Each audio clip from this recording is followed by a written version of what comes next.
vamos falar de uma história bem curiosa. Pensa só, 2 programas de jatos militares, ultra-secretos, super importantes para a segurança nacional. Um deles virou um desastre, um dos maiores fiascos da história da defesa. O outro foi um sucesso, mas um sucesso assim, impecável.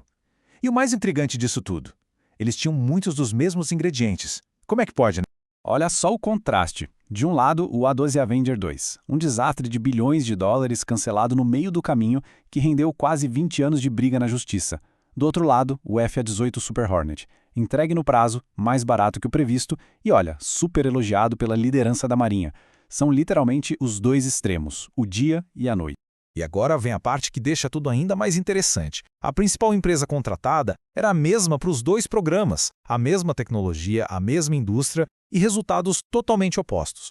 Isso leva a gente para a pergunta principal desta análise. O que foi que fez toda a diferença?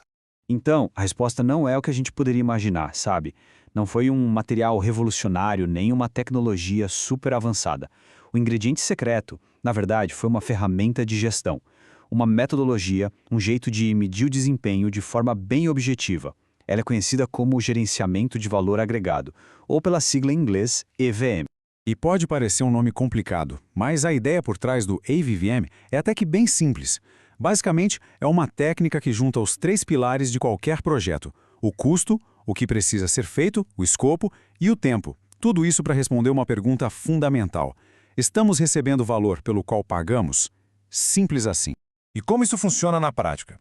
O sistema compara 3 pontos de dados. O primeiro é o plano. Quanto custaria o trabalho que se planejou fazer? O segundo é o progresso, o valor do trabalho que realmente foi concluído, o tal do valor agregado. E o terceiro é o preço. Quanto custou de verdade esse trabalho que foi feito? A mágica, ou melhor, a verdade sobre a saúde do projeto, está na relação entre esses 3 números.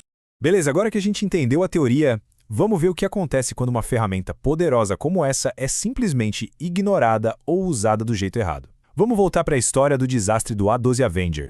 Para ter uma ideia do tamanho do problema, a confusão foi tão grande, mas tão grande, que a briga judicial que veio depois entre os fornecedores e o governo americano se arrastou por inacreditáveis 18 anos. 18 anos só para decidir de quem era a culpa pelo rombo financeiro.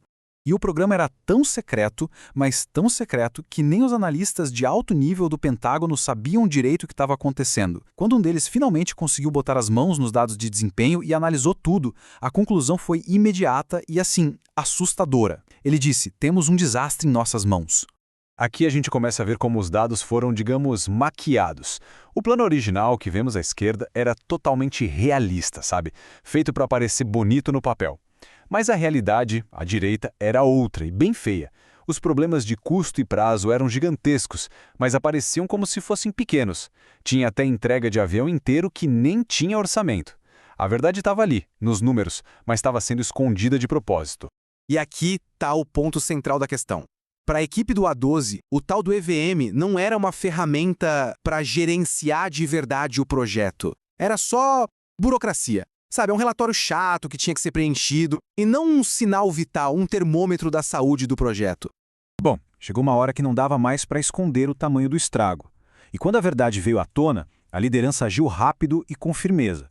O secretário de defesa da época, Dick Cheney, simplesmente cancelou o programa. E ele foi bem claro. Disse que não ia voltar ao Congresso para pedir mais dinheiro e salvar a pele das empresas contratadas. Fim de papo. Ok, agora vamos virar completamente essa página.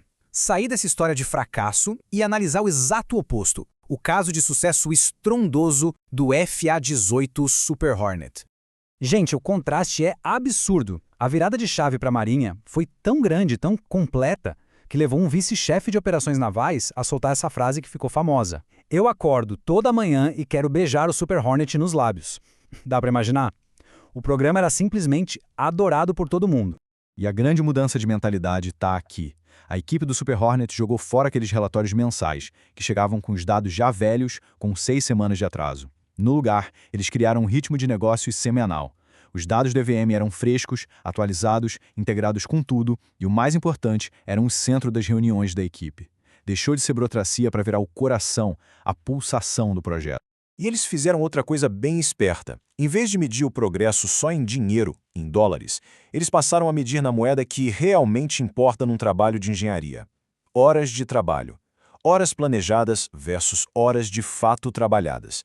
Isso deu a eles uma visão muito mais clara e imediata do que estava acontecendo de verdade. Então, o que a gente tira de lição desses dois exemplos tão extremos? A resposta, na verdade, vai muito além de contratos do governo. É sobre ter a coragem de gerenciar, sabe, com as luzes acesas, vendo tudo com total clareza e honestidade. As lições principais são essas aqui, ó. A ferramenta tem que se adaptar ao projeto, e não o contrário. O foco tem que ser em resolver o problema, e não em achar culpados. A liderança precisa acreditar no processo e defender ele. A ferramenta tem que fazer parte do dia a dia, do ritmo do trabalho. E talvez o mais importante de tudo, eu preciso achar os problemas logo no começo, quando eles ainda são pequenos e dá para resolver. Essa frase do Wayne Aba, que foi um dos analistas que trabalhou nesses programas, resume tudo de forma perfeita. Ele diz que o EVM funciona quando é feito do jeito certo, porque te mostra o caminho.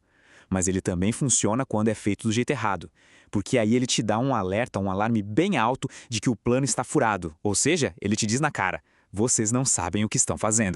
No fim das contas, a lição que fica desses dois jatos não é sobre software ou papelada. É sobre ter a coragem de olhar para os dados de forma honesta e agir com base neles. É sobre clareza.